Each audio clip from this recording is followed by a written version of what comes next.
On this episode of Nerd Space, we take a look at Persona as it looks like sources are telling us that we could potentially see a remake of 3 this year and Persona 6 next year. We also take a look at Naughty Dog as they tweet a response to us, give us a little information on factions, as well as another experience that they are working on. Not to mention, we are getting yet another survivor horror game released in October, and I'm not talking about Alan Wake 2 or Silent Hill 2 remake, as well as lots of other gaming news, guys. So without further ado, let's get to it.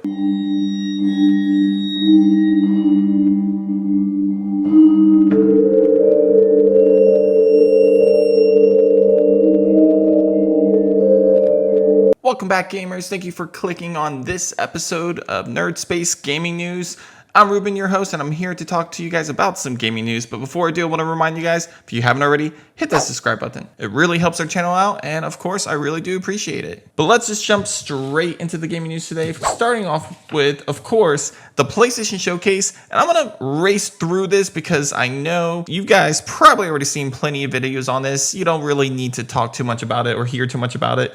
Just know that right now it seems like that the entire gaming industry, everybody out there that knows anything about gaming, are pretty much disappointed with the showcase. It seems like a lot of people got overhyped and their expectations were really high, myself included. And Sony talking about this being the introduction to the phase 2 of PlayStation 5. I just assumed there was going to be a lot here, and there wasn't that much here. Some of the bigger heavy hitters include, of course, gameplay from Spider-Man 2, yet no release date, by the way. We're told that's releasing in fall of 2023. I think a big one was Dragon's Dogma 2.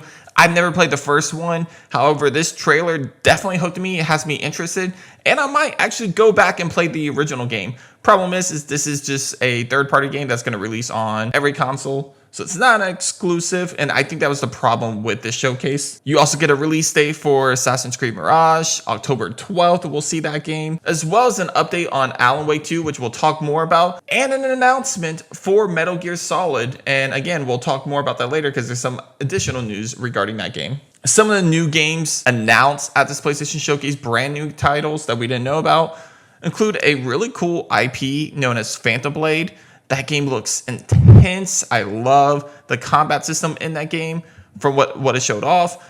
I just want to know how much of that is something that we actually control and how much of it is like automated. Ghost Runner 2, I know a lot of people really like this franchise. I've never played the first one. I don't know too much about this game, but that was a new game announced, but once again, that's also going to be multi-platform. And then you saw some original IPs like Fair Games by Haven, Conquered by Firewalk, and Marathon by Bungie. But all of these games were CGI trailers. We didn't see any gameplay on any of these, and all of them look like that they are going to be live service, which I'm not a huge fan of. Which brings me to the next subject I want to talk about, and that has to deal with Sony's live service games. So a while back, we've heard updates on this before, but now it seems like that number is growing, that Sony plans on releasing at least 12 live service games by 2026. That's insane. That's a lot. Now, we already know about one of these that's already officially been released, and that would be MLB The Show. But then there's a lot of games that we hear leaks and announcements and rumors about,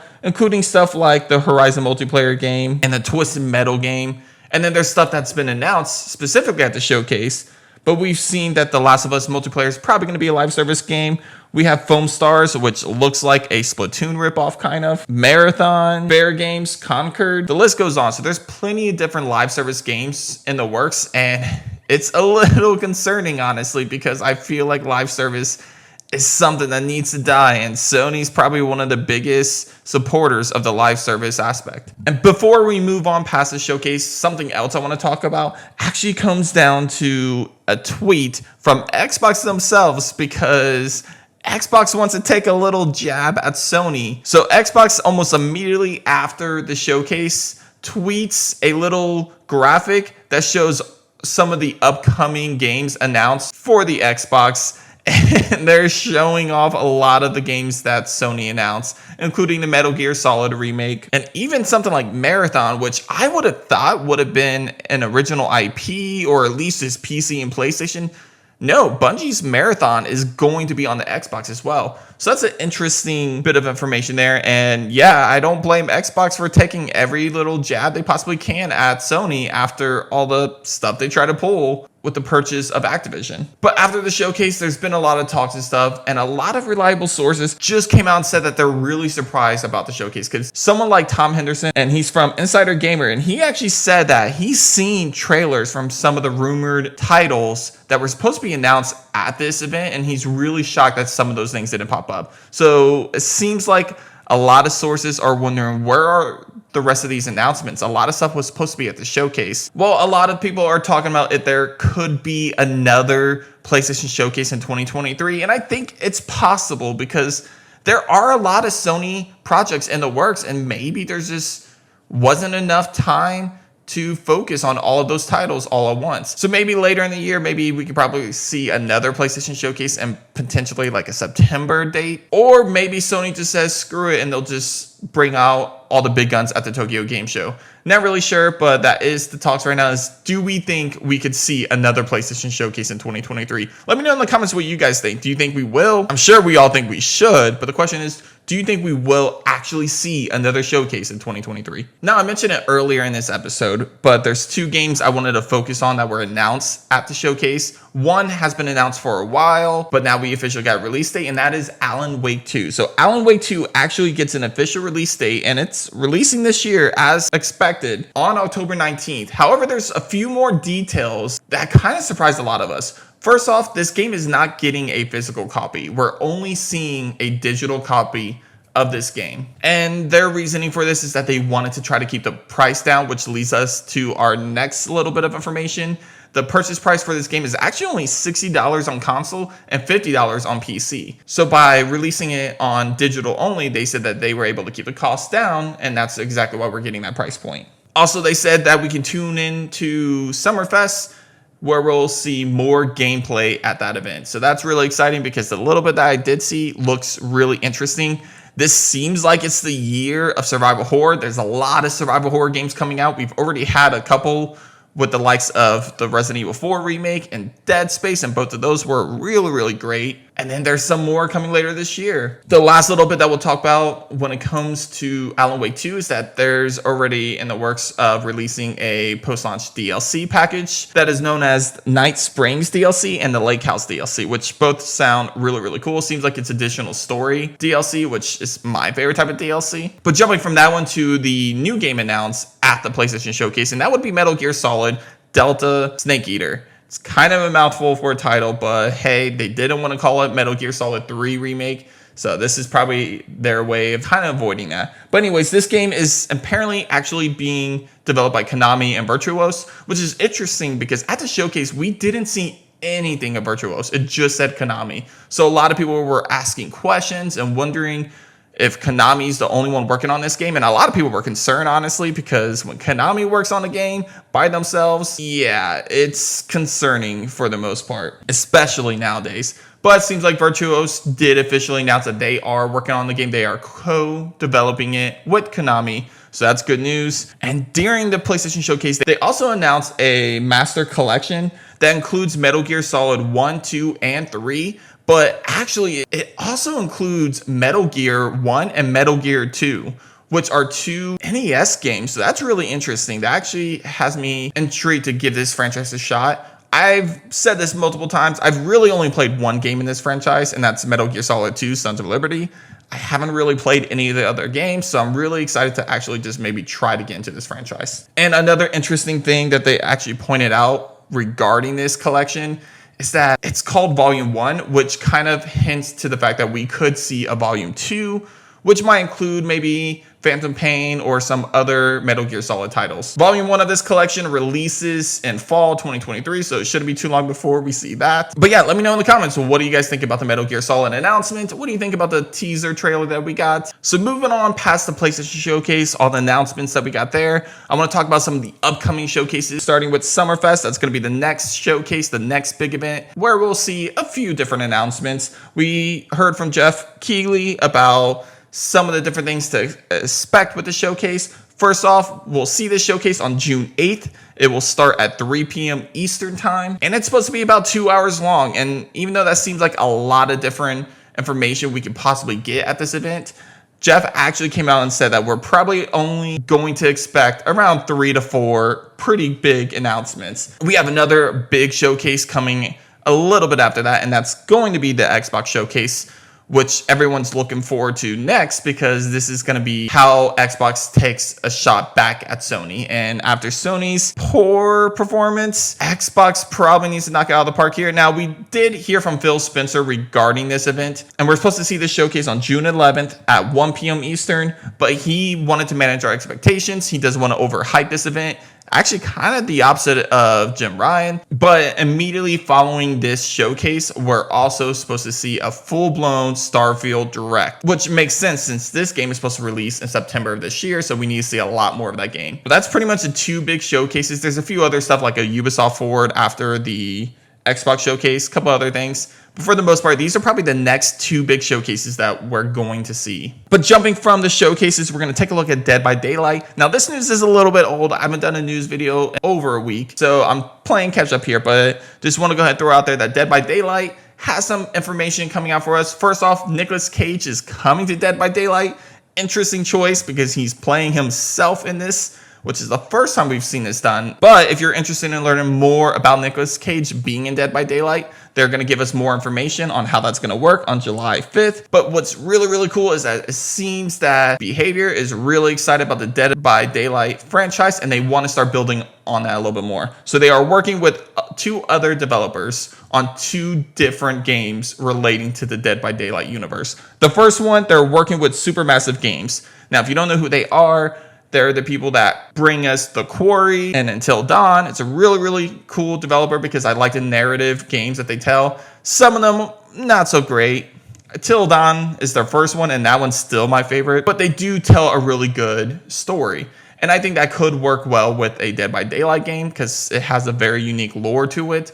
And I think they would do a really great job of telling a very unique story in the same manner that they tell The Quarry or Until Dawn. So we'll see how that goes. The next one doesn't have me as excited. The studio behind this one is Midwinter Entertainment, and they will be working on a player versus everyone, a PvE type game. So I guess it would be a bunch of players teaming up against the entity. We don't know too much about that either, but that one doesn't sound as exciting to me because one of the coolest elements of Dead by Daylight to me is the fact that you're playing with your friends against an actual person. Not an AI, but an actual person coming after you. And I feel like if you take that element out of it, it's not that exciting of a game, honestly. But both of these games are in the very early stages, so don't expect any news, trailers, anything like that anytime soon. So the Lord of the Rings spin-off Gollum released recently, and it's not doing too well. Honestly, it's getting torn apart, and it's now the worst rated game by Metacritic of the year. It is sitting at 36 on Metacritic, and that is rough. I have yet to play this game. I'm probably not going to play it. I'm a huge Lord of the Rings fan, but from the very beginning, the moment I saw this trailer, I'm like, that's not for me, guys. I don't care how much I like Middle-earth. This game just does not seem like it's going to be a good game. The whole premise behind it just sounds boring. So it doesn't surprise me at all that this game turned out as bad as it did. But I don't know if I expected it to be the worst game of the year, the worst rated game of the year. I mean, especially when you have a game out there like Redfall right now, it's crazy to think that Gollum could be worse than Redfall. But again, like I said, I haven't touched Gollum, so maybe I don't know what I'm talking about here, but Redfall is pretty bad. So if it's worse than that, then damn. So I said earlier that this is the year of survival horror. When you think of the games we already seen, we've gotten Resident Evil 4 remake, fantastic. Dead Space remake, an amazing remake. But that's not it. There's still the fact that we're rumored to get Silent Hill 2 remake this year. And Alan Wake 2 was already announced to be released on October 19th. But now we officially know that Alone in the Dark reboot is releasing on October 25th, which is 6 days after Alan Wake 2. This is amazing news, guys. And we got some gameplay footage and some additional information on this game. And I'm excited. I'm really, really interested in Alone in the Dark. So they had a spotlight on May 25th. That was yesterday at the time of me recording this. And they showed off some of the gameplay and some other information, starting with the fact that Jodie Comer and David Harbour are going to be the two main characters, the two protagonists of the game, the two playable protagonists of the game, and that you can switch between them on whoever's campaign you want to play, and that they both have their own unique storytelling elements to their game and different experiences. But this game is releasing on multiple platforms, and once again, it's not that $70 price point. It's actually going to release at $60 on other platforms. So that's really exciting right there.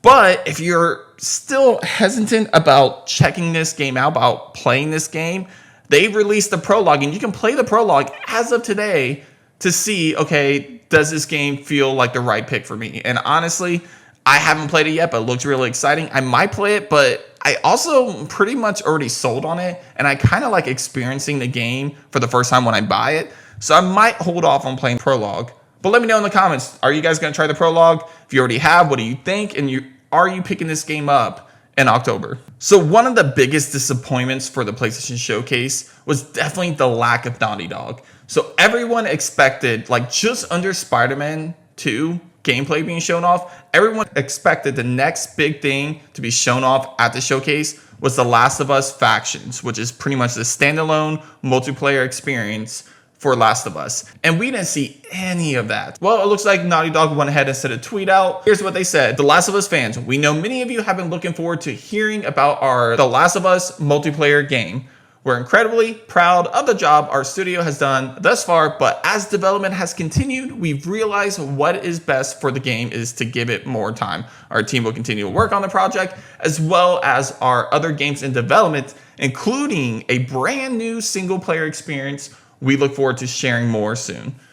We're grateful to our fantastic community for your support. Thank you for your passion for our games. It continues to drive us. So two big things to point out here. Two big sort of announcements here in this tweet. First off, The Last of Us is getting delayed. The multiplayer experience is getting delayed. It's been in the works since The Last of Us 2, so this is kind of crazy to hear because from all the sources, it made it seem like that this game was almost ready to show off, almost ready to be released, honestly. So it's kind of a shock to hear that this game is getting delayed and that's not ready yet. But I think the bigger piece of news to kind of look at is the fact that a brand new single player experience is being worked on. Now, I'm sure there's a lot of speculations out there. We've already seen them deny the fact of Naughty Dog working on a Last of Us 3 or an Uncharted 5. So this probably seems most likely to be a new IP. We don't know anything for sure. Obviously, this tweet is very vague about what that game could be. Even though it says brand new single player experience, that doesn't necessarily mean it's a brand new IP, but more than likely, this probably is a brand new IP. So that's exciting news to officially see that confirmation, and it's really exciting to see what they have planned. But again, the big shock here is the fact that The Last of Us Factions is not as ready as we thought it was, and it's getting delayed. But I'd love to know what you guys think in the comments. Are you guys sad about this being delayed? And are you excited for this brand new single player experience that Naughty Dog is bringing to us? Because in my opinion, Naughty Dog is someone that hits it out of the park almost every single time when it comes to single player experience. Them and Insomniac are the two studios I can always count on. And Santa Monica. Santa Monica is fantastic too. I can always count on those three studios for bringing me a fantastic, amazing single player experience. And our last bit of news, we're going to talk about a couple different games specifically set in the Persona universe. So thanks to a very reliable insider source, Nate the Hate, we learned some additional information regarding two Persona games, Persona 6 and Persona 3. So we'll start with Persona 3 first. Persona 3 is getting a remake, and it's supposed to release apparently on multi-platforms. And ironically, it's actually supposed to be announced at the Xbox Showcase. It's supposed to be one of the bigger announcements at the showcase. So we're supposed to see that shown off then, and it's supposed to release later this year. So look forward to that Xbox Showcase to see if it officially gets announced there. But it is supposed to be multi-platform, so that's exciting. I definitely thought this was going to be a PlayStation 4, PlayStation 5 exclusive, but I'm completely wrong there. According to the source, we'll see what happens there. But the bigger bit of news comes from Persona 6, as it seems like this game is coming out in 2024. What's even more exciting about this is that it's supposed to be a PlayStation 5 exclusive, which kind of surprises me that it wasn't shown off at the PlayStation Showcase, because a game like this could have been used at the PlayStation Showcase that we got. I mean, there was a lack of stuff shown off there. So having something like this would have been big for the showcase. But it seems like that this is going to be announced at the Tokyo Game Show instead, and it's going to release in 2024. I'm not someone who's actually dived down too much into the Persona games. I've always wanted to, but just knowing that they're each about 100 hours worth of playtime, I just don't know if I can sink myself into it. I say that, but I played some really long games before. But I don't know. I'll definitely probably give it a shot. If Persona 3 Remake is a thing and comes out later this year, I'll give that one and Persona 5 a chance and Persona 4. But let me know in the comments what you guys think about this. Are you excited for Persona 3 Remake? Or are you more excited for the sequel, Persona 6? I'd love to know what you guys think in the comments. But that's going to do it for this episode of Nerd Space Gaming News. Thank you for tuning in on this episode. If you haven't already, hit the like button, share this video with your friends and family, and subscribe for more gaming news and ranking videos. But as always, guys, take care, and I'll see you on the next Nerd Space.